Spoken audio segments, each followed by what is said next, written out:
Hi everyone, my name is Sarah Beth, and I just finished reading Starship Troopers by Robert A. Heinlein.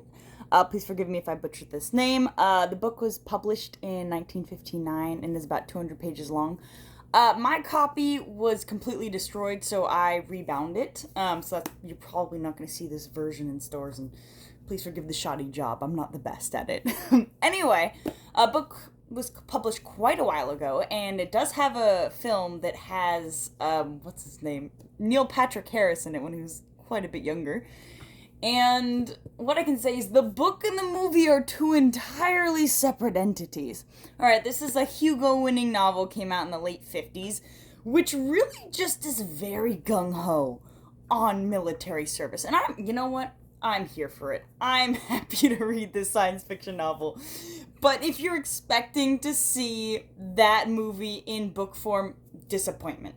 I will say this, I did get this book used from a Marine friend of mine, and I can understand why he really likes this novel. And I think a big point of that is there are times when I'm reading this, or this reads very military, and me as a civilian, I don't usually understand some of the things going on, especially during the battle. During the battle, it gets a little shaky cam with me, where I'm not entirely sure what's going on, but because it's not clear, there's just so many things happening at once. But for the most part, I can grasp it. So that's a slight problem I have with the wording, but most of it is pretty clear and to the point. Essentially, we have our main protagonist. He is a young boy's name's Johnny, and essentially 18 years old. His friend wants to join up. His father says, hey, don't do it. And he's like, I'm not going to do it. I don't really want to. But then a girl joins up, and he's like, I want to look good too. So then he joins up. Essentially, that's what happens.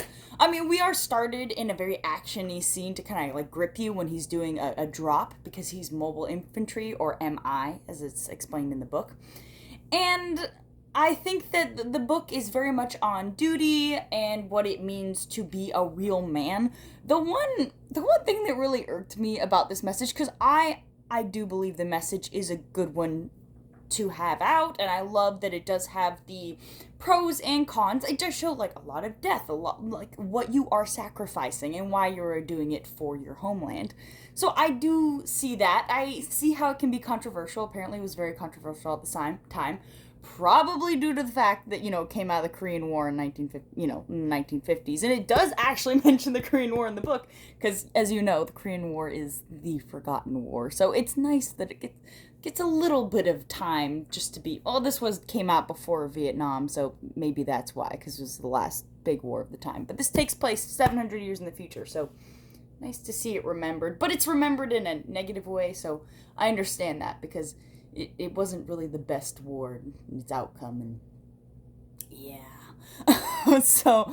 But I enjoyed the characters. I think that they were pretty one note. I think if you're looking there for a character arc or some meaning, you're not really going to get that. You just see Johnny mature into a man, and I think that's a really important message to send.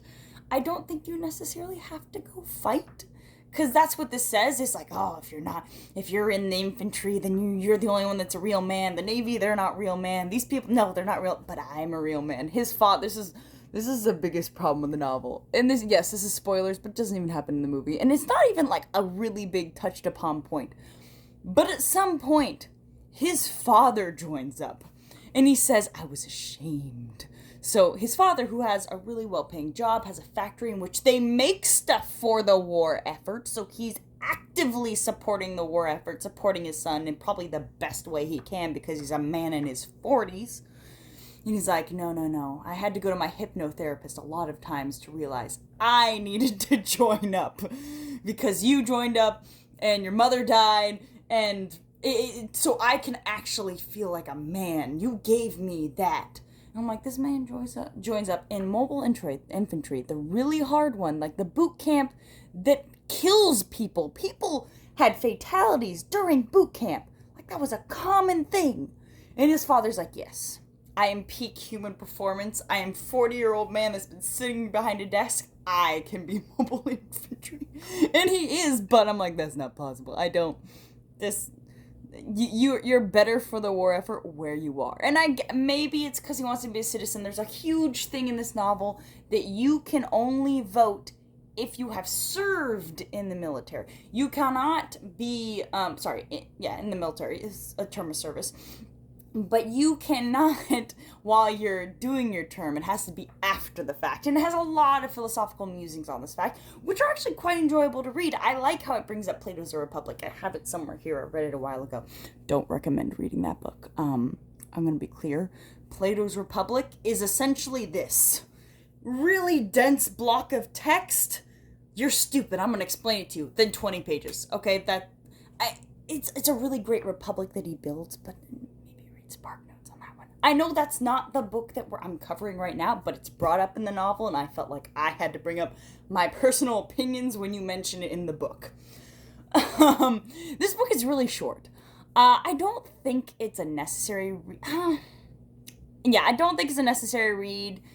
Just because I don't feel like it added anything to my life, and these day and age, maybe if you get a used copy that's not completely falling apart so you don't have to rebind it, maybe go for it, but I just don't think, I think that as war novels go, most of them are very much against warfare, and I think this is actually nice to see that this one is supporting, one that wants to serve their country, so I'm all for that.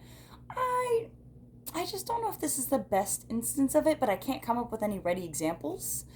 But I did appreciate the imagery. I appreciated the story as a whole. It just was a little bland. It definitely read like propaganda. That's the problem. It feels like propaganda as opposed to a story. But like I said, the philosophical musings, they really do stand true. And it's very different than the movie. If you love the movie, don't read the book. I don't know. It's very different. But I had a good time. Anyway, not a recommendation, but hope you enjoyed my review and have a good one.